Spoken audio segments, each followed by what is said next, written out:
polícia apresentou hoje 5 pessoas que foram detidas suspeitas da morte da travesti Dandara dos Santos. Segundo as investigações, Dandara foi espancada, apedrejada e executada a tiros. Um jovem gay de 22 anos sofreu estupro coletivo, foi mutilado e está internado em estado grave. A vítima foi violentada com objetos cortantes e teve o corpo mutilado com palavras homofóbicas. Uma travesti conhecida por Rose foi morta a pauladas no bairro do Bessa, aqui na capital. Autoridades locais afirmaram que a transexual foi morta com cerca de 80 facadas no peito e nas costas.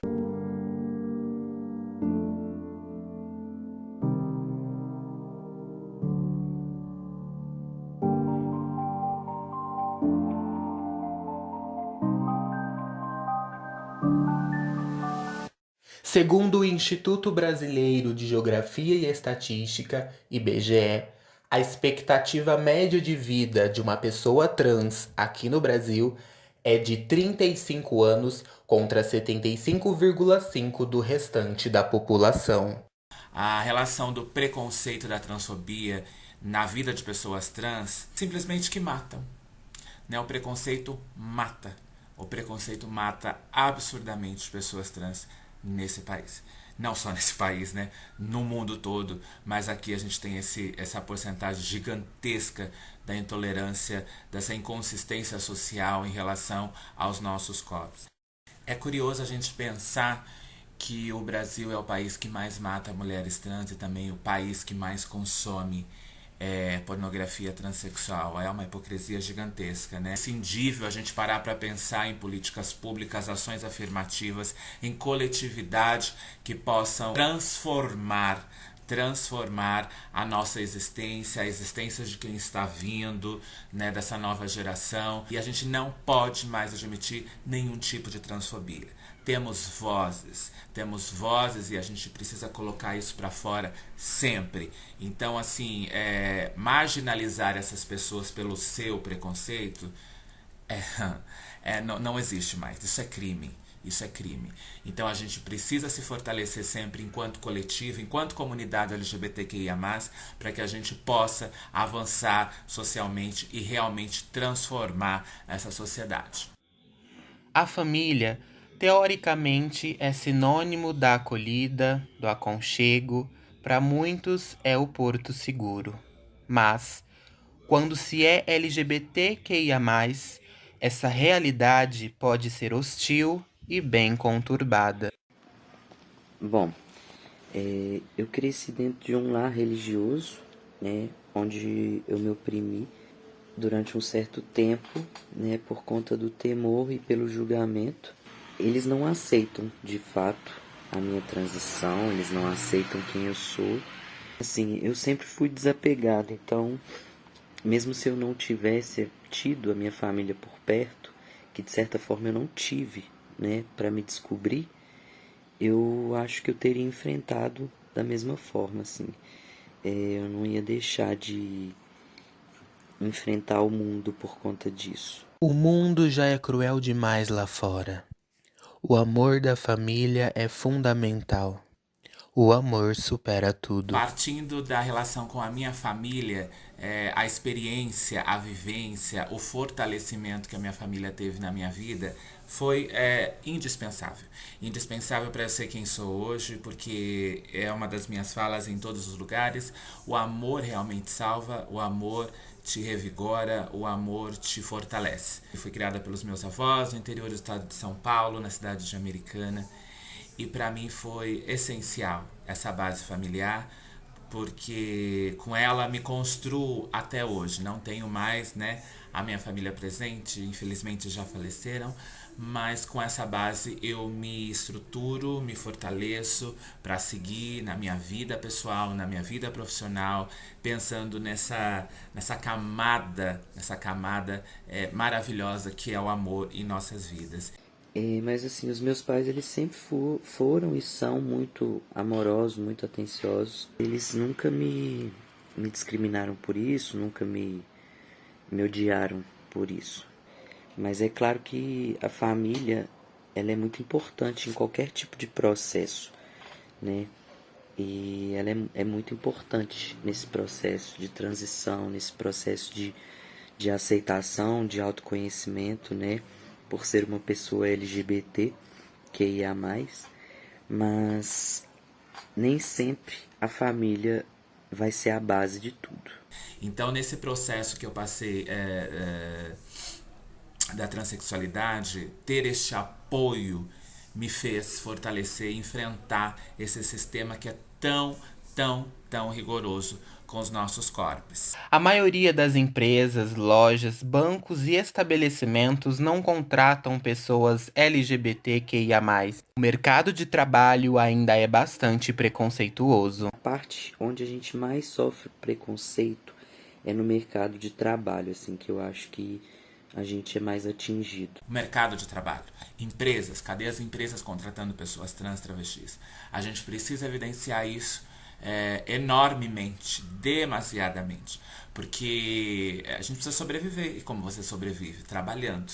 Atualmente, 90% das mulheres trans e travestis se prostituem por não terem conseguido um emprego formal. E de repente, quando você vê todas essas portas fechadas, a gente tem ainda essa violência, né, desse mercado de trabalho ainda em relação aos nossos corpos. Por isso que a gente consegue se deparar com esse enorme número de meninas na prostituição. Então a gente precisa pensar que o meio social começa, a gênese dele tem que ser ali, na empregabilidade dessas pessoas.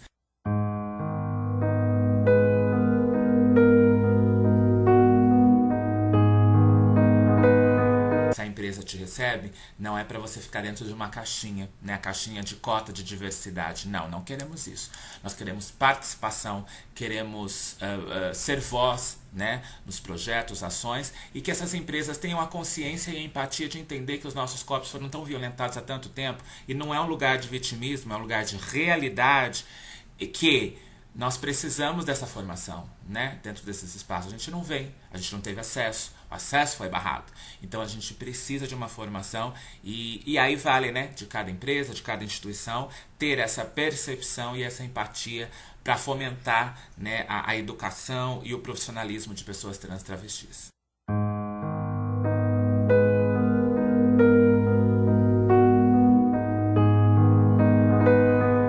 E a gente pensando em equidade, eu reflito, onde estão os nossos corpos nessa equidade? Não estamos. Não estamos. A realidade é essa, nós não estamos. A gente busca esse universo, esse mundo inclusivo, igualitário, mas estamos bem longe disso. Nome social é o nome que pessoas trans e travestis elegem para si mediante a sua identificação no meio social. O nome social de pessoas trans é, na realidade, uma validação, sabe, identitária. Bom, a importância da validação do nome, com certeza, assim, para mim, é impor o pronome pelo qual a gente quer ser tratado, né? E também pela conquista, pela vitória de poder estar ali lutando pelo direito, né, de ter um nome, de ter a retificação, de ter a mudança de gênero no documento. Eu mesma passei por vários momentos de processos judiciais em relação ao nome, ia, voltava. Então, assim, é cruel a gente pensar que a gente não tem nem esse mínimo, né, esse mínimo direito em relação ao nome pelo qual a gente se identifica. É essencial o nome social ser respeitado em todos os espaços, não só o nome, mas também como a utilização do banheiro feminino e ou masculino, para no caso de homens trans, em todos os espaços. A gente não pode deixar esse preconceito, essa intolerância invadir as nossas vidas, invadir a nossa privacidade. Então, respeito sempre ao nome social em todos os lugares é essencial para a evolução da comunidade, das pessoas trans travestis no meio social.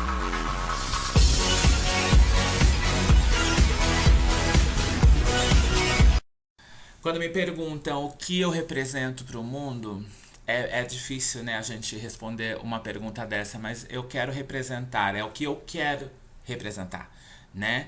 O que eu quero representar para o mundo é amor, afeto, evolução e transformação. Ser LGBTQIA+ nesse país é uma estratégia de vida. A gente tem que ter essas estratégias todas para ir sobrevivendo, né? Nessa questão, principalmente dos corpos trans, que temos esse número patético, né, em relação à expectativa de vida, que vai de 33 a 35 anos, é cruel a gente pensar nisso, né?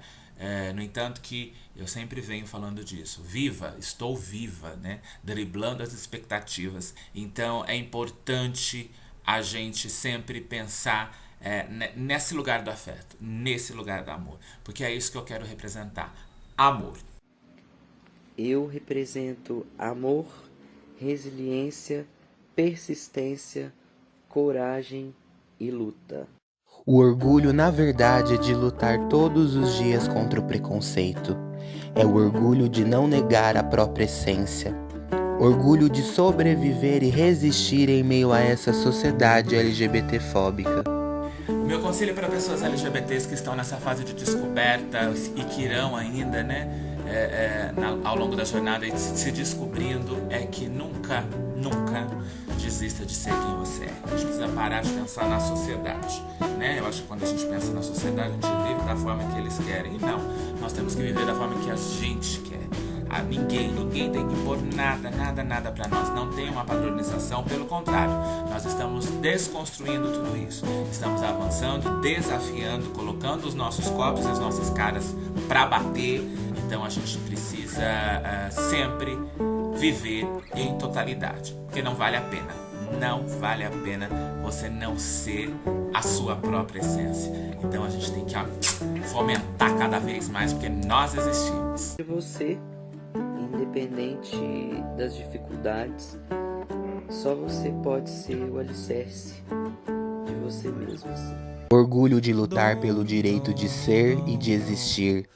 Lutar para que nenhum LGBTQIA+ seja expulso de casa, que todos tenham seus acessos e direitos garantidos, que nenhuma porta se feche pelo preconceito, que a vida e os corpos sejam respeitados, que toda a existência seja validada, que Dandaras não sejam mais apedrejadas à luz do dia, que o mundo aceite toda forma de amar, pois o amor é a força mais poderosa que existe. Mais amor, mais respeito. Cure o seu preconceito. É sobrevivência, é sobre vivências. Amarelo, rosa e azul, me aceita como eu sou. Me aceita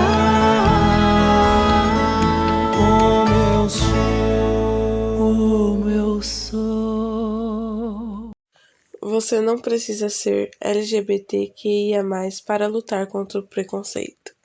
Basta ser humano e entender que essa é uma luta de todos.